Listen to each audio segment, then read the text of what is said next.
My name is Claire Beaulieu.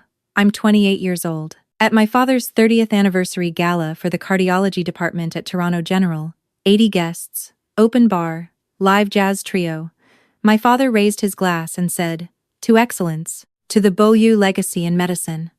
Then he glanced at me, just barely, the way you glance at a stain on a tablecloth you hope nobody notices. And when the CEO of Sunnybrook Health Sciences Center, a woman my father had been trying to impress for 2 years, stood up from her chair, pointed at the man sitting beside me, and said, Marcus Rivera? What are you doing here?" That's when 80 people in cocktail attire watched my father's careful, curated evening collapse in on itself.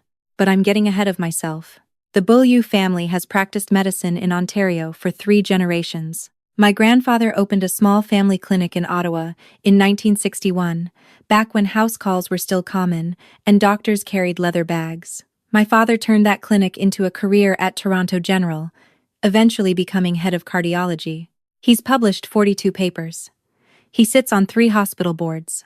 His office has a wall of framed diplomas, certificates, and photographs him shaking hands with the Dean of U of T Medicine, him accepting the Canadian Medical Association's Award for Clinical Excellence, him and my brother Etienne, at Etienne's white coat ceremony. I'm not on that wall. Not because I failed, not because I vanished, but because at 19, when I told my parents I was applying to the Faculty of Education at Queen's instead of pre-med at U of T, something in our house shifted permanently. My mother set down her coffee that morning, looked at my father across the kitchen island, and said, "Rémi, what will we tell the Tremblays?" The Tremblays were family friends, surgeons, naturally. My father didn't look up from the Globe and Mail. "We'll tell them Claire is still figuring things out." Still figuring things out. That phrase followed me for 9 years. I graduated from Queen's with a Bachelor of Education. I got hired at a public elementary school in Scarborough, working with kids from low-income families, many of them newcomers to Canada. I make $62,000 a year.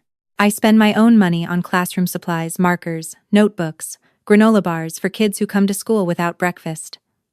Last year, I spent $1,400 out of pocket. My father spends more than that on a single dinner at Canoe.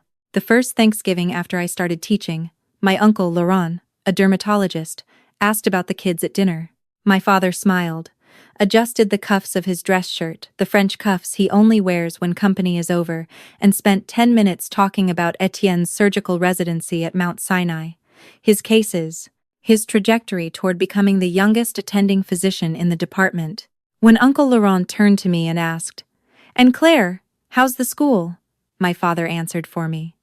"She's working with children," he said. Then he changed the subject to a cardiology conference in Vancouver. Working with children. Like I ran a daycare. Like what I did was babysitting with a pension. But the pattern showed itself most clearly in the small things. Christmas dinner 2 years ago, my mother set the table with her usual precision. Etienne sat directly across from my father. The good china, the cloth napkins folded into fans. I was at the far end, near the kitchen door. My napkin was paper. During dinner, my mother asked Etienne about a complex valve replacement surgery he'd assisted on. Her eyes were bright, engaged. She asked follow-up questions. She said, "Darling, that's remarkable." Then she looked at me. "Claire, could you grab more sparkling water from the fridge?" That was my contribution to Christmas dinner, fetching Perrier. After dessert, I stood in the kitchen, loading the dishwasher alone, and heard my mother's voice from the living room. "We're so proud of you, Mon Chou," she told Etienne. "You know that, right?" I turned off the tap, stood there, with water dripping from my fingers, and waited to hear if she'd mention me next. She didn't. But the moment that made everything crystal clear, the moment I understood they weren't just disappointed but actively ashamed, happened 7 months ago. I won an award. The Ontario Elementary Teachers Federation named me Educator of the Year for the Greater Toronto Area. One teacher, selected from over 12,000. I'd spent 3 years building a literacy program for newcomer children, kids who arrived in Canada speaking no English, no French, with nothing but a backpack and fear. My program helped 140 kids reach grade-level reading within 2 years. The ceremony was on a Wednesday evening, 1 hour, at the Royal York Hotel. I sent the invitation to the family group chat 3 weeks in advance. My father replied, "Claire, I have a department meeting that evening. You understand." The next day, he attended a hospital fundraiser where Etienne gave a 10-minute speech on cardiac innovation. I saw the photos on his Instagram, him in his tuxedo, arm around my brother, captioned, "The future of Canadian medicine." At my ceremony, I stood on stage alone, held my plaque, looked out at the audience and saw the 2 empty seats I'd reserved in the front row. I took a photo afterward, sent it to the family chat. My mother replied 3 days later, "Nice, chérie, nice." I kept that invitation on my fridge for a month. Cream cardstock, gold lettering, "Please join us in honoring Claire Beaulieu." Every time I opened the fridge for milk or leftover pasta, I saw it. A reminder that even when I was the best at what I did, it wasn't worth their time. So when people ask me why I didn't tell my parents more about Marcus, why I kept him separate from that world, the answer is simple. They never asked. And even if they had, I'm not sure they would have cared. Have you ever felt invisible inside your own family? Not because you did something wrong, but because you chose something different? If you know what that's like, stay with me. Because what happened next changed everything. My brother Etienne is 32. He's tall, sharp-jawed, drives a black Audi, wears Holt Renfrew suits, and earns $220,000 a year as a cardiac surgeon. He can explain the mechanics of a mitral valve repair while making it sound like poetry. He's also, if I'm being honest, trapped. Every decision Etienne makes runs through a single filter. What would Dad think?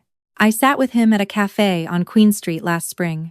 He was debating whether to accept a research fellowship at Johns Hopkins. "Do you think I should take it?" he asked, stirring his flat white without drinking it. "What do you want?" I asked. He looked at me like I'd asked him to perform surgery blindfolded. I'd have to ask Dad. That's when I realized Etienne had never been allowed to want something simply because it made him happy. He was successful, yes, but he'd never been free. Me? I became free the day they stopped trying to control me. I met Marcus Rivera 14 months ago at the Evergreen Brickworks Farmers Market on a Saturday in late September. The leaves along the Don Valley were just starting to turn. I'd gone to buy apple cider and sourdough, and I ended up standing at his booth for 20 minutes talking about the meaning of craftsmanship. He sold handmade furniture, tables, chairs, shelving, all built from reclaimed Ontario wood. His booth was simple. A hand-painted sign, Rivera Woodworks, handcrafted since 2015. His hands were calloused, sawdust still visible in the creases of his knuckles. He wore a flannel jacket with a small tear near the pocket. "Most people ask how much things cost," he said, handing me a business card printed on recycled craft paper. "You asked how they're made. That's rare." "I'm a teacher," I said. "I get asked about my salary constantly, like that's the only thing that defines the work." He nodded, smiled. "You get it."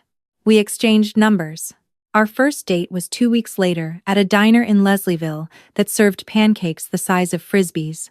He told me about his woodworking, about choosing to work with his hands after university instead of following the expected path, about how his grandfather, a Filipino immigrant who came to Canada in the 60s, taught him that legacy isn't about money. It's about what you build for people who come after you. I told him about my family, about the medical dynasty, about feeling like a disappointment for choosing a classroom over an operating room. Marcus listened without interrupting. When I finished, he said something I've never forgotten. "You don't have to explain them to me. I know what it's like to be measured by the wrong scale." I wanted to ask what he meant, who had measured him and found him lacking. But he shifted the conversation, and I let it go.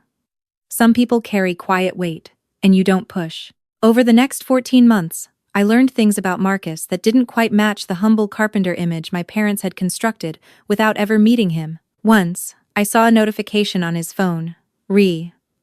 Sunnybrook Design Review, Final Phase.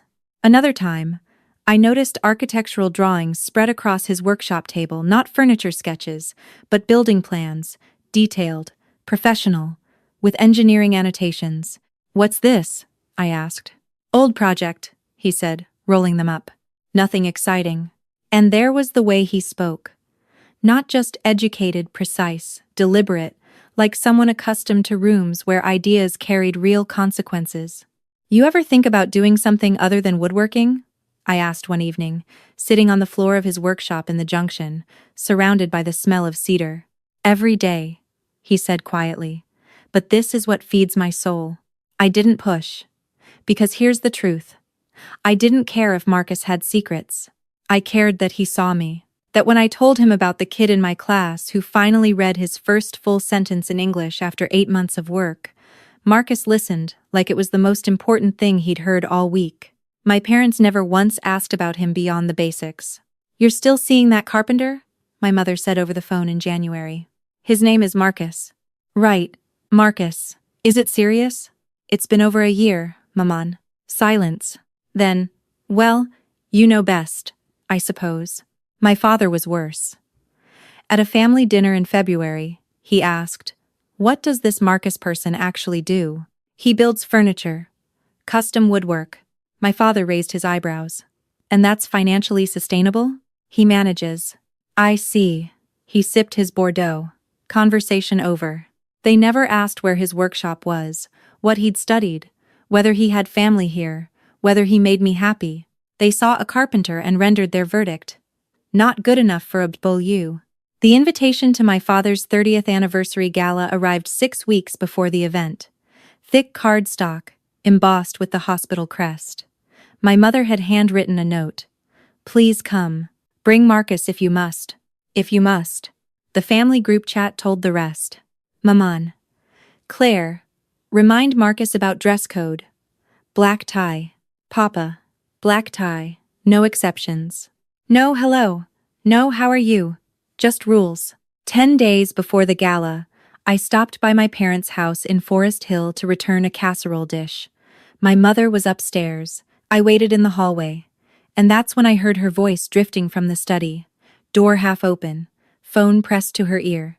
"The 2 seats for Claire Beaulieu and her guest," she said, voice crisp. "Table 12, near the service corridor. Simple place cards. They won't need to be introduced during the program." I stopped breathing. "And for the tribute slideshow, just focus on Rémi's career and Etienne's achievements. We don't need to complicate the narrative." Complicate the narrative. I stood there, hand on the hallway table, feeling something cold settle through me. Not anger, not even hurt anymore. Just clarity. They weren't disappointed in me. They were hiding me. My mother came down a minute later, smiling, holding the dish. "Table 12, I said. Her smile faltered. "What? You're putting us at table 12, near the service corridor." Her face went carefully neutral. "There are 80 guests, Claire. We have to seat people logistically. Near the kitchen. Away from the important people." She paused, rearranged her expression. "It's just logistics, chérie." I took the dish. "I'll see you at the gala," I said. And I left. That night, I told Marcus everything. The seating, the phone call, the slideshow that wouldn't include me. "Do you want to skip it?" he asked. No judgment in his voice. I thought about it. Really thought about it. "No, I need to go. Not to prove anything. I need to say goodbye." "Goodbye to what?" "To the version of me that still hopes they'll change." Silence on the line. Then we go together." The gala was held at the Fairmont Royal York's Concert Hall.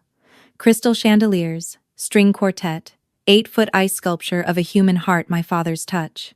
80 guests in black tie, circulating under warm lighting, champagne flutes catching the glow. My father had spared no expense. This was his moment, his legacy celebration. Marcus and I arrived at 7. He wore a simple dark suit, no designer label, but it fit him perfectly. I wore a deep green dress I'd bought at a consignment shop on Queen West. $65. It was beautiful. My parents stood near the entrance. My mother in a silver gown, diamond earrings catching the light. My father in a custom tuxedo, posture surgical.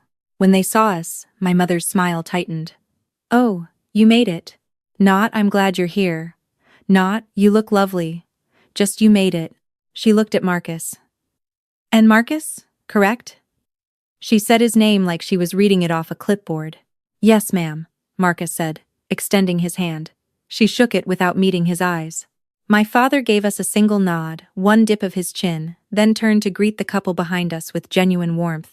Jean-Pierre, Hélène, wonderful to see you. Come in, come in. Dr. Jean-Pierre Lacroix, Chief of Surgery, of course. We found the seating chart near the bar.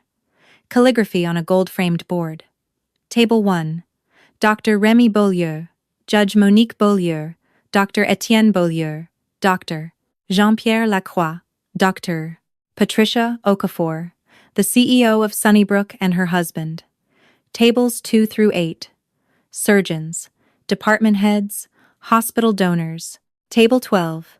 Claire Beaulieu, Marcus Rivera, and 2 couples I recognized as my mother's distant cousins from Gatineau, who hadn't visited in years. Near the service corridor. No floral centerpiece. Just a small candle and some greenery. Our place cards were plain white. At table 1, the cards had gold trim. We sat. Marcus pulled out my chair. From where I sat, I could see table 1 clearly. My parents laughing with Dr. Okafor. Etienne charming the table with a story about a complicated surgery. My mother leaned toward Hélène Lacroix, and they shared a laugh, the kind that means belonging. I looked down at my empty plate. You okay? Marcus asked. I knew it would be like this. But knowing and seeing are different.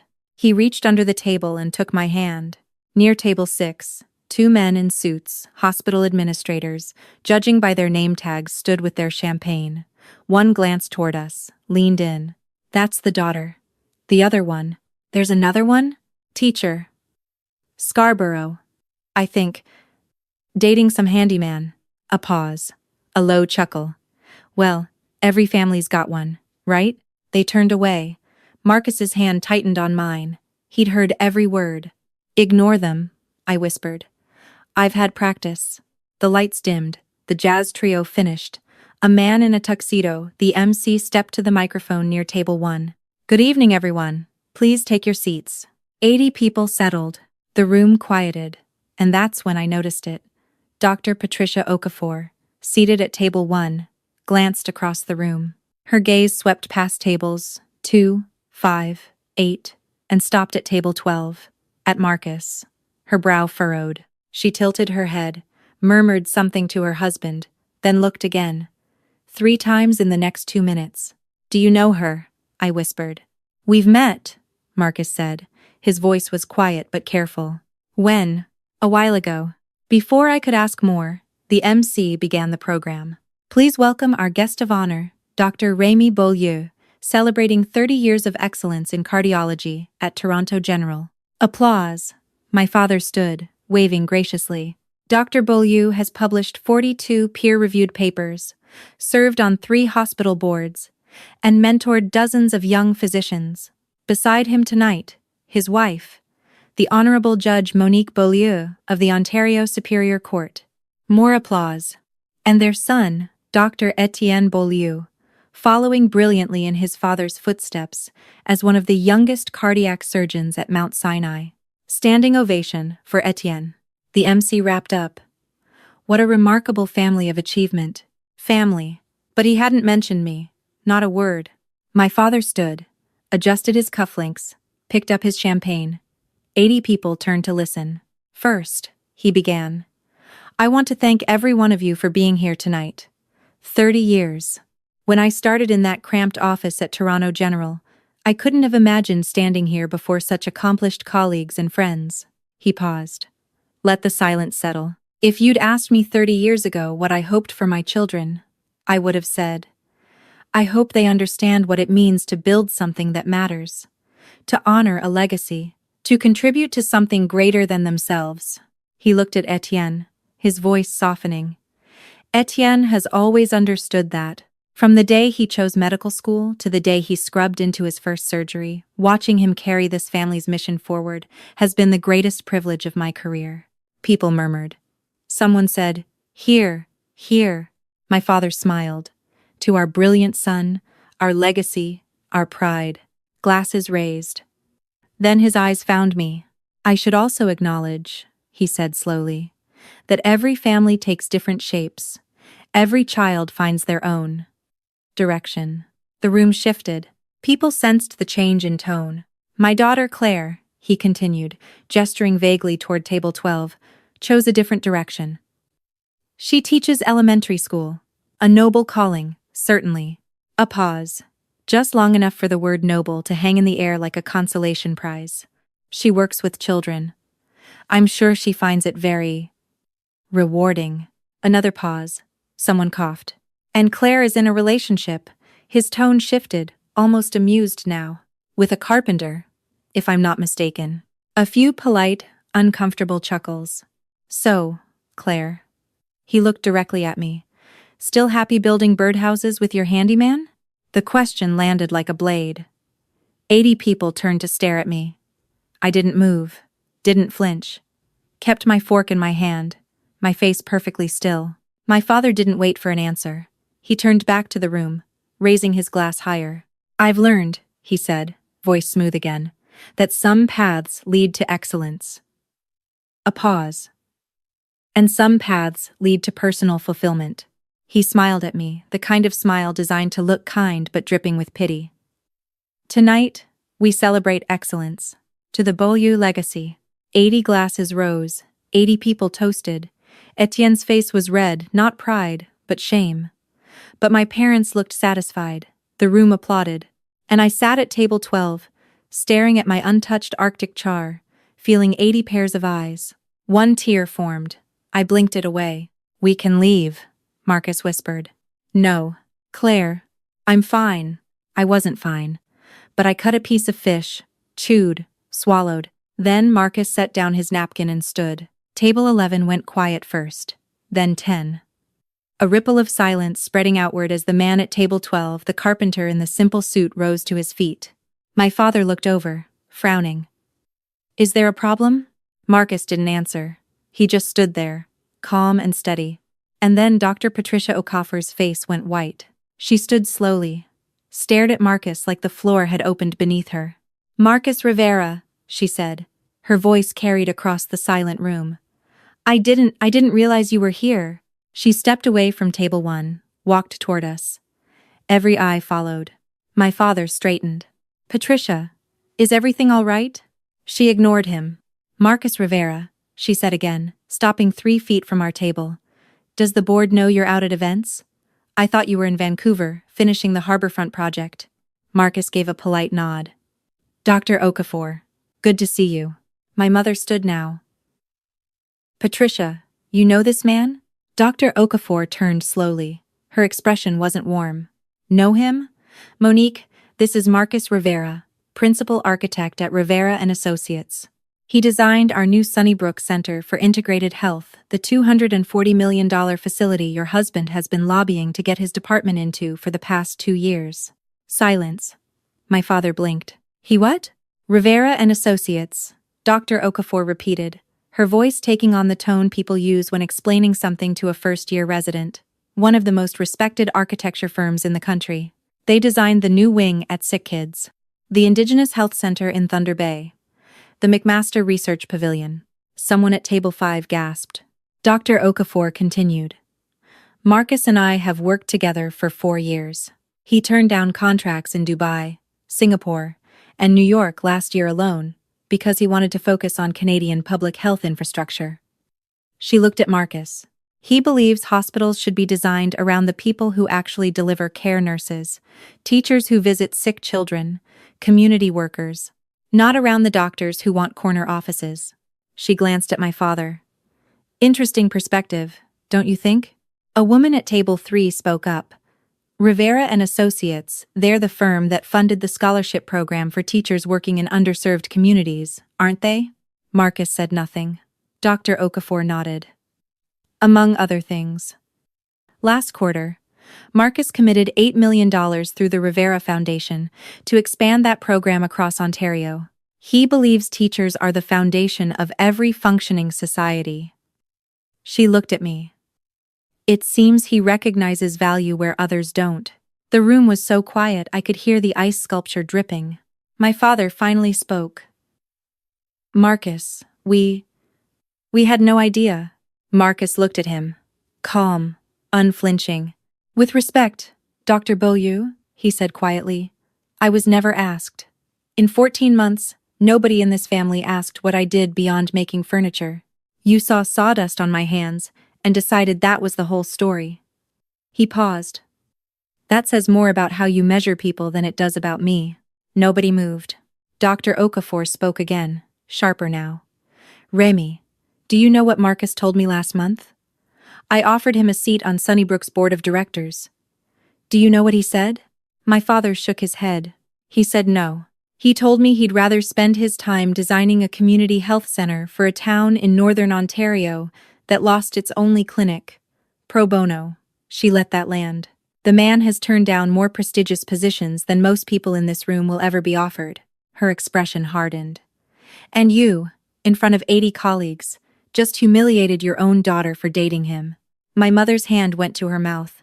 Etienne stood. I expected him to stay quiet, the way he always had, filtering everything through. What would Dad think?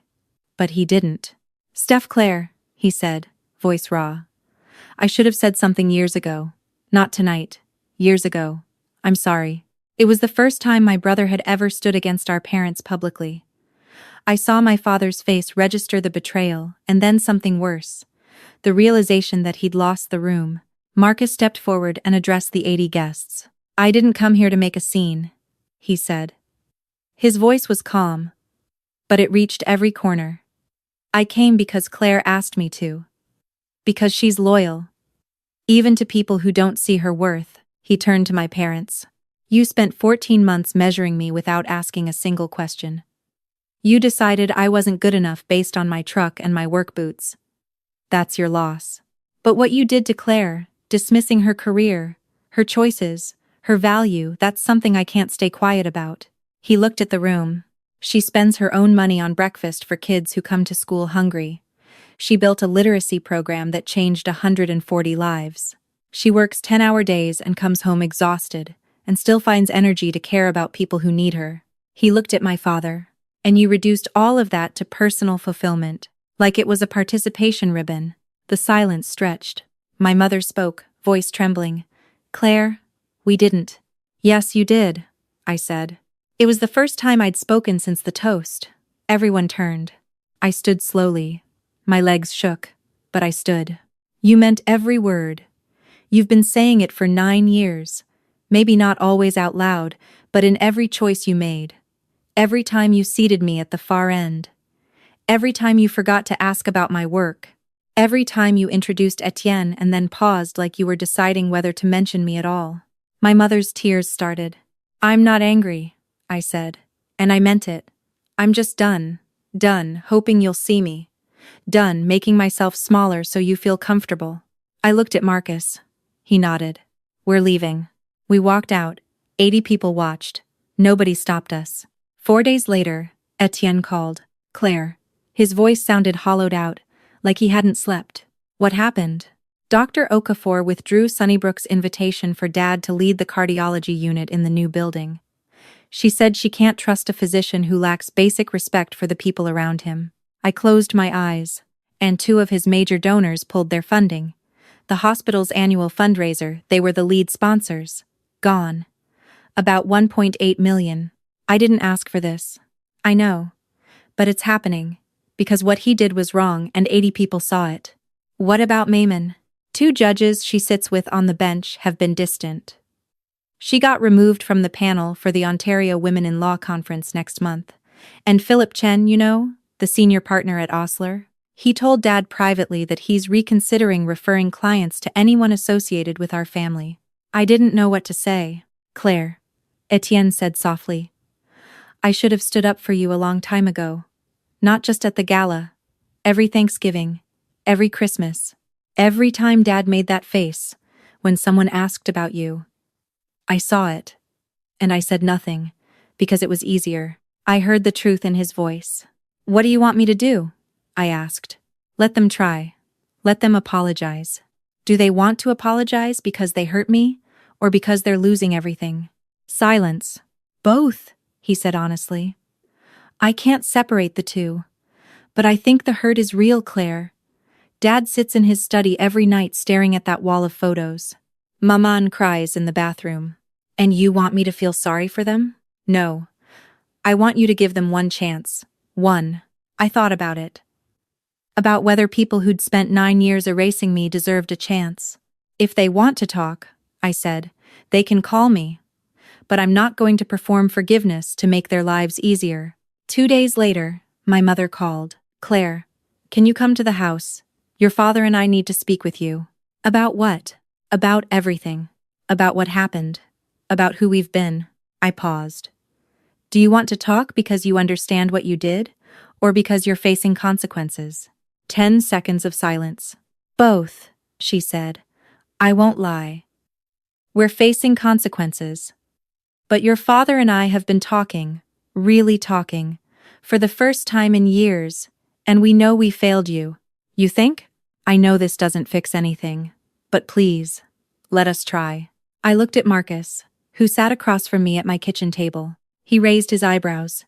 Your call. I'll come, I said. But this time, I talk and you listen. I drove to Forest Hill on a Thursday evening. Marcus offered to come. I told him this was something I needed to do alone. The house looked the same. Brick, ivy, the kind of place that whispers old money. My mother opened the door before I knocked. Thank you for coming. Inside, my father sat in the living room. The same room with the wall of photographs. 3 generations of Beaulieu doctors. Still no photo of me. Etienne was there too. He gave me a small, tired nod. We sat. Nobody spoke for what felt like forever. Then my father cleared his throat. Claire, your mother and I, we didn't know. Didn't know what? That Marcus was someone. Accomplished. I shook my head. That's exactly the problem, Papa. You measured him before you knew him, the same way you measured me. He flinched. You looked at his hands and his truck and decided he wasn't worth your curiosity, I continued. You never asked what he built, what he cared about, whether he made me happy. You saw a carpenter and decided that meant failure. My mother wiped her eyes. You're right. I know I'm right. I've known for 9 years. My father tried again. I thought I believed that if I pushed you hard enough, you'd eventually choose medicine. The legacy. The path I'd imagined. But I'm not a doctor, Papa. No, you're not. He looked at me. Really looked at me. Maybe for the first time since I was 19. And I'm sorry. Are you sorry because you lost donors? Or because you hurt me? Both, he said quietly. I can't untangle the two. I'm sorry for all of it. I nodded. Here's what happens next. If you want to fix this, we do family therapy. 8 weeks minimum. 1 session per week. In the first session, I'm going to talk about 28 years of feeling invisible. Every time you chose Etienne over me. Every time you dismissed my career. Every time you made me feel like I wasn't enough. My mother's face crumpled. And you're going to listen, I said. No interruptions. No, but we didn't mean it. No defending yourselves, just listen. My father nodded slowly. Okay. And if you can't commit to that, if you can't sit in a room and hear how much you've hurt me, then we're done. I'll be polite at holidays. I'll send birthday cards, but that's it. We'll do it, my mother said quickly. Whatever it takes. I looked at Etienne. And you need to figure out who you are outside of their expectations. You've spent 32 years being the perfect son. I don't think you even know what you actually want. He nodded. His eyes were wet. I know. I stood. I'll see you next Tuesday. The therapist is Dr. Anand. I already booked the first session. I walked toward the door. Claire, my father called. I turned. I'm proud of you, he said. I should have said that years ago, but I'm saying it now. I didn't respond, just nodded, and left. Marcus was waiting in his truck outside, the engine idling, heat on against the November cold. How do you feel? He asked. I thought about it, about the house behind me, the wall of photographs that didn't include me, the parents who were just now beginning to understand what they'd broken. Free, I said. For the first time in my life, I feel free. He smiled, put the truck in gear. As we pulled away from the curb, I looked at the house one last time, the brick, the ivy, the warm glow behind the curtains, and I realized something. I didn't need them to see my worth anymore, because I finally saw it myself. Here's what I learned from all of this. Worth isn't measured in salary. It's not measured in degrees or titles or how many people know your name. It's measured in how you treat people when it doesn't benefit you. Marcus taught me that. He'd built an extraordinary career quietly, humbly, while my parents were busy measuring success in publications and prestige. And me, I spent 9 years trying to earn love from people who'd made up their minds before I'd even had a chance. But I'm done with that now. My parents and I are in therapy. Some weeks are brutal. Some weeks we make progress. I don't know if we'll ever have the relationship I once wanted, but I've learned that wanting something doesn't mean I'm owed it. Etienne took a leave of absence from Mount Sinai. Not to quit medicine to figure out if he chose it for himself or for our father. He's been volunteering at a community health clinic in Regent Park on weekends. Last week, he texted me a photo of himself teaching a kid how to use a stethoscope. No Audi in sight. And Marcus, he's still Marcus. Still building furniture on weekends, still running his firm, still refusing to let wealth define him. We're still together. 14 months turned into 2 years. Maybe longer. He asked me the other day, "Do you regret going to that gala?" I thought about it. About the humiliation, the toast, the moment everything shattered in front of 80 people. No, I said, because it forced the truth into the open. And sometimes that's the only way things change. If you've ever felt invisible in your own family, if you've ever been measured by the wrong scale, I want you to know something. You're not alone. And your worth isn't up for debate. It just is. Thanks for listening. If this story meant something to you, tell me in the comments. I read every single one. And if you want to hear what happened at our first therapy session, because trust me, it was intense, stick around for the next one. Until then, remember, the people who truly see you don't need convincing.